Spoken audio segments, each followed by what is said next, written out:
Hey everybody, welcome back to Video Game So today I got a super fun and super exciting episode for you guys this evening. A Super Fire Pro Wrestling Special. It's had its entire story translated over, and even though there's a ton of different wrestling games you can play on pretty much every console out there, both retro and modern, this is the only game that was written and directed by Suda, or Suda 51 of Killer 7 and No More Heroes fame. And when I say the storyline in this game is absolutely one of the most dark and shocking things you're ever going to find on a Nintendo console, I 100% mean it, and I am not going to spoil the story for you today. I'm going to talk about the translation, the people that translated it over, and why it is so important. But as far as what actually happens in the game storyline, and especially the ending, I am not going to tell you, because trust me, if you do not know, do not go online and spoil it for yourself. Play this game from start to finish and understand exactly what Suda 51 did here, because it is one of the most dramatic, strange twist endings I've ever seen in any video game, let alone one that's just a wrestling game in the Fire Pro franchise. If you've never played any Fire Pro games before, I can't recommend them enough. They're completely different than anything else that exists in the 16, 32, and even 64-bit era, and the fans out there for them absolutely love the games. And I'm going to tell you right off the top, they are incredibly difficult. It's going to take some practice to get good at the overall rhythm and input set. But the best part is now every single bit of kanji has been translated over into English for the story mode, so you're going to be able to, for the first time, understand exactly what's going on without using a guide next to you or trying to do a machine translation with your phone on Google. It's one of those things. I know a lot of people just basically hold iPads up in front of their televisions on tripod stands so they can real-time translate games, but honestly, we've been getting so many amazing translations recently. It is so exciting. As you'll see here, even the story right now is absolutely just wild. This time, if you strained his eyes, he could make out a faint figure. And before, when this was in kanji, unless you read the language, you'd have no idea that it was actually you in the future sitting in what looks like an electric chair. Maybe it is, maybe it isn't. That's for you to discover. But this is the first game that Suda 51 was able to direct and write the storyline for, and it kicks off the absolute insanity of all of his games that are going to come to follow. And that really is the reality of Suda 51. He takes that auteur mindset and puts so much stuff in his games that's just absolutely the things that he loves. And if you think about, and I'll talk about later, No More Heroes, that game's absolute obsession with pro wrestling just shines through, and it gets its start here in Fire Pro Wrestling. As far as the gameplay is concerned, it is a super competent, fun game, and one that I have not played in years, so I'm not very good at it. The timing system is quite unique. It is not a button masher in any way, shape, or form. It almost plays more like a rhythm game, and has always had this isometric viewpoint. And even though it's not the prettiest looking game ever made as far as wrestling or Super Nintendo games are concerned, it is definitely a competent title, and the story is really why you're here, because this is honestly in some way, shape, or form a historical video game. It is dark in tone, and that's something you never saw on a Nintendo console, and I'm really curious how this made it through all the censorship checks, because even though Japan was more lenient back in the day than Nintendo of America was, it still seems like something that's absolutely wild to hit a wrestling game. But of course, it is developed by Human Entertainment, and they had some of the most intriguing games on the Super Nintendo. Clock Tower, Septentrion, they've got so many different titles. They were a very unique developer, and I'm sad that they no longer exist, because the games they made were never some of the best games of all time, but they definitely qualified as some of the most unique games of all time.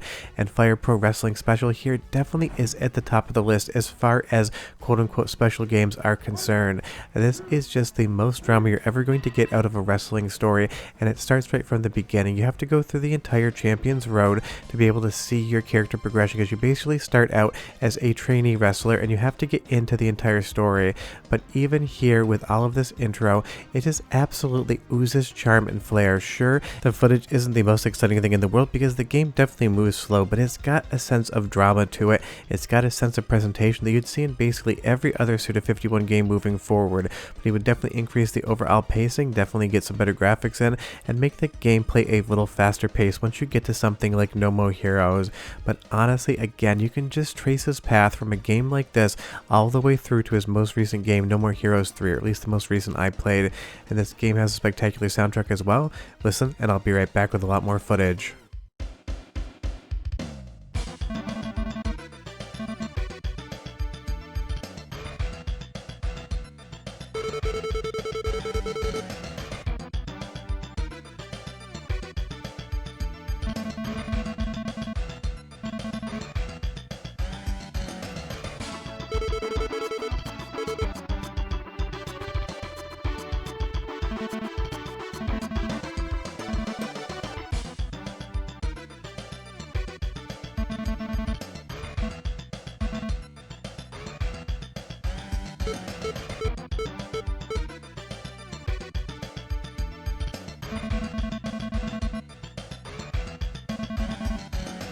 I mean, hey, I'm definitely into that track, but leave me a comment down below and tell me what you're thinking. Tell me if you've ever played any of the Fire Pro Wrestling games. I'd be curious to know who knows about the franchise and who has played it, because it has been around forever, and there's even modern releases of this that you can grab on Steam today.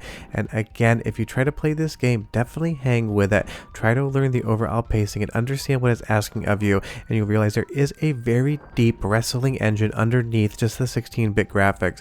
But the good thing is, within the patch, there is a code basically you can enter in, so you can just automatically win every single match and just watch the story mode like it's its own independent movie, which is going to be nice if you are curious about what happens. And again, I know I'm teasing it out, but I want you to understand that is intentional, because the ending of this game and the overall storyline, if you were going to guess where it was going and you've never read anything about it, I guarantee you would absolutely be wrong. And as we move into some of Suda 51's later work, something like Killer 7 definitely has this strange aesthetic and a lot of the similar storylines involved in something like Fire Pro Wrestling Special.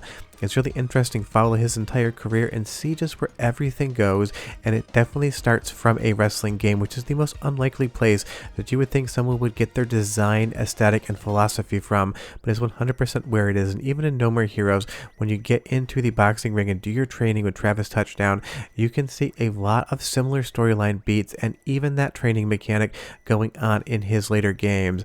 Fire Pro Wrestling Special definitely just delivers everything that he would do moving forward, and again, with No More Heroes and its obsession with wrestling moves, this is where it all starts. So it really is just kind of a masterclass in storytelling and understanding where an artist actually gets his influences from, because I am a working artist for a living, and while I definitely don't have this aesthetic, we all take bits and pieces of things from somewhere and end up incorporating them into our work. And again, this translation is just absolutely on point. I have no notes about it whatsoever.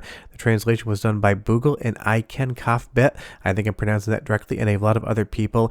I will leave credits in the description as well as a link to the patch so you can play this yourself. But even this kid here just wanting to learn how to wrestle, the dialogue and text does not seem like a kid talking whatsoever.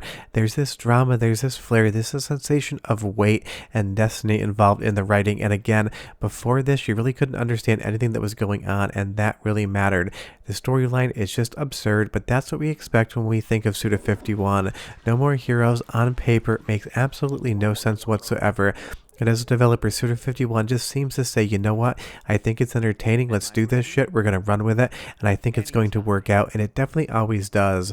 None of his games are going to be 10 out of 10s, they're always like 8 out of 10s, but as far as the personality involved in them, they are 15 out of 10s. Every single one of his games that he has directed, I absolutely love. No More Heroes being my favorite franchise of his.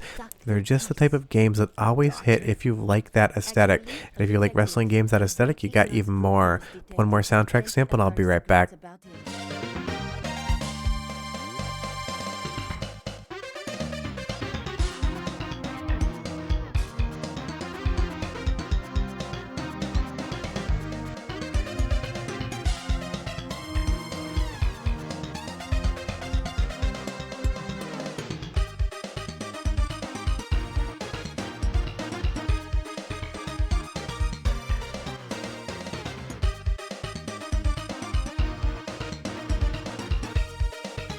Just some jazzy music right there that goes perfectly with a wrestling storyline. If you're wondering who's going to appear in the game, the Nature Boy himself might be part of the storyline, or at least something that looks very much like Ric Flair. And I understand this isn't going to be for everyone, and sometimes I make videos that I actually don't expect to do well, but I'm so excited about the work involved that I just have to talk about it. So Super Fire Pro Wrestling Special, the first game directed and written by Suda 51, now being fully translated in English for the story mode, is just 100% the type of thing you know full well if you know the channel I'm going to talk about. I love drama, I love dark storylines, and I love finding that in the least expected places, and a Fire Pro Wrestling game having this level of mature content in its story is something that nobody probably saw coming back in the day, and if you're not aware as to how this game goes, you're going to be surprised by it.